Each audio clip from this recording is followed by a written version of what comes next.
자, 이어서 논지 정리하는 방법에 대해서 자세히 살펴보겠습니다. 이 사고의 요조 중에서 문제, 논점, 쟁점 해서 논점을 정리하고 논점이 논의되는 점이잖아요. 그 논의되는 점을 잘 정리하는 방법을 배운다고 생각하시면 되겠어요. 일단 용어를 좀 정리해 볼게요. 쟁점은 다툴 쟁자예요. 그래서 따져서 말하게 되는 점.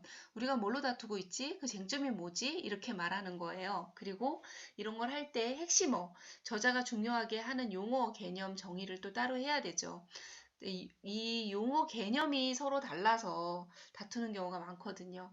그리고 주장은 뭔지 아시죠? 문제에 대한 해결책일 수도 있고 저자가 말하려는 바일 수도 있어요.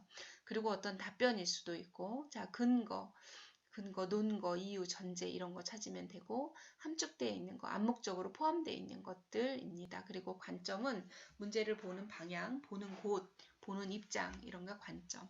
그리고 가정, 논의를 전개하면서 기본적으로 정해놓은 생각 이런 거 가정이라고 볼 수 있습니다. 이런 것들을 적절하게 배치하면서 글을 쓰는 게 논지를 정리하는 것입니다. 그래서 정리할 때는 논점과 주장, 근거, 가정 등을 적절히 배치하는데 예를 들면 이렇게 할 수 있어요. A의 문제에 대하여 B 해야 한다고 주장하면서 그것에 대한 근거로 기억, 니은, 디귿을 제시하고 있다. 이렇게 정리하면 논지가 한 문장으로 딱 정리가 되잖아요.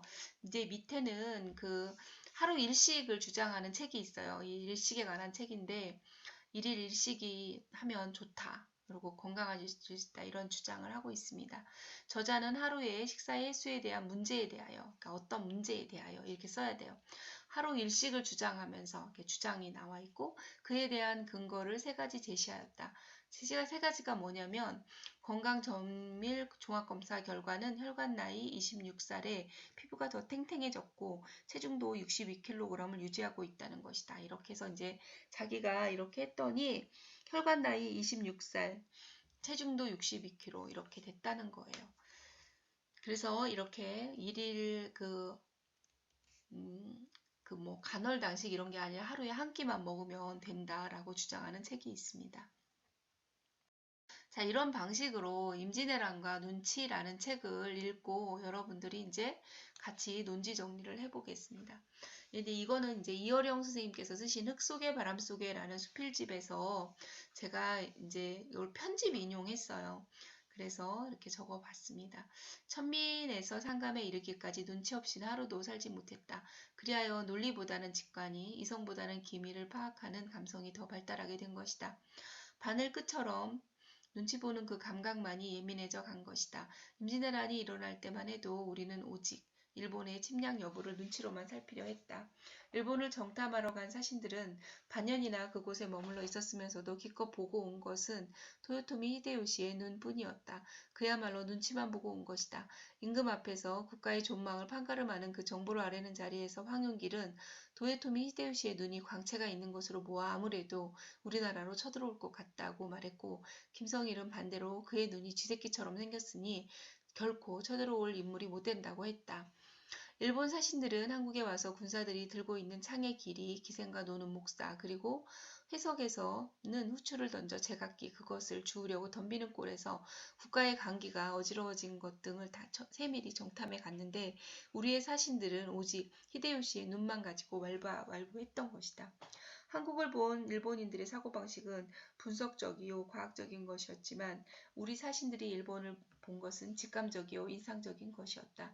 그들의 국력이나 그들의 정략을 분석해보지 않고 히데요시의 눈이 호랑이 같으냐 쥐새끼 같으냐로 조선 정보를 관상 보듯 점치려 한 것은 눈치로 살고 눈치로 죽었던 이 민족의 사고방식을 단적으로 암시하는 것이 아닌가 싶다. 만약 그때 눈치가 아니라 과학적 판단에 의해서 그것을 처리했던들 임진왜란이라는 그 처참한 전화는 면할 수도 있었을 것이다.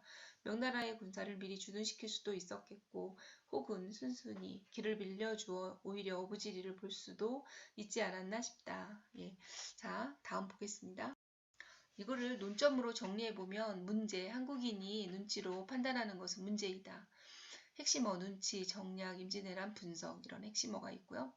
자, 근거로 1, 2, 3번이 있습니다. 그리고 주장, 과학적 분석적으로 판단해야 한다. 이렇게 주장을 하는 거죠. 그래서 여기 나와 있는 내용을 이렇게 나누어서 정리해 보는 거예요. 그래서 논지로 한 문장으로 써보면 이 글의 저자는 한국인들이 눈치로 판단하는 것은 문제라고 하면서 과학적 분석적으로 판단해야 한다고 주장하고 있다. 그 근거로 일본인들은 3이 뭐냐면 창의 길이, 기생과 노는 목사, 국가기강이 어려운 점을 정탐한 것으로 하는 반면 우리는 1번, 2번으로 했다는 것이다. 이렇게 해서 정리를 할 수 있어요. 그래서 이거는 이제 여기는 짧게 해서 이렇게 번호로 제가 써놨는데 실제로 쓸 때는 이것을 눈에 관체가 있는 것으로 있는 것 또는 눈이 쥐새끼 같이 생겼다고 했다는 것이다. 이렇게 줄여서 쓰면 될 것 같습니다. 자, 여러분 교재의 108쪽에서 110쪽에는 독도가 한국 땅인 이유가 나와 있죠. 그리고 115에서 170쪽에는 통일 비용은 없다라는 글이 있습니다. 이 글을 보고 논지 정리를 해보시면 되겠습니다. 방식으로 하냐면 요 빈칸을 일단 문제하고 써보고 핵심어 같은 거 적어보고 근거를 찾아봅니다. 그 글에 나와 있는 것만 하시면 돼요. 근데 너무 이제 더 잘하고 싶은 마음이 있으면 좀 더 찾아서 예를 들어서 독도 같은 경우에는 우리 땅이란 근거가 좀 있잖아요. 다른 데 찾아보면 그 추가로 하셔도 좋겠습니다.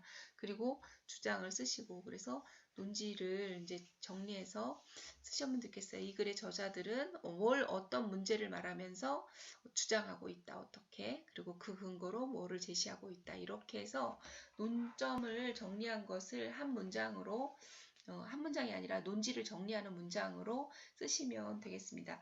이것이 오늘 이제 여러분들의 과제입니다. 그래서 책을 읽어보고 이렇게 논점을 정리해서 쓰시고 이것을 제출해 주시면 되겠습니다.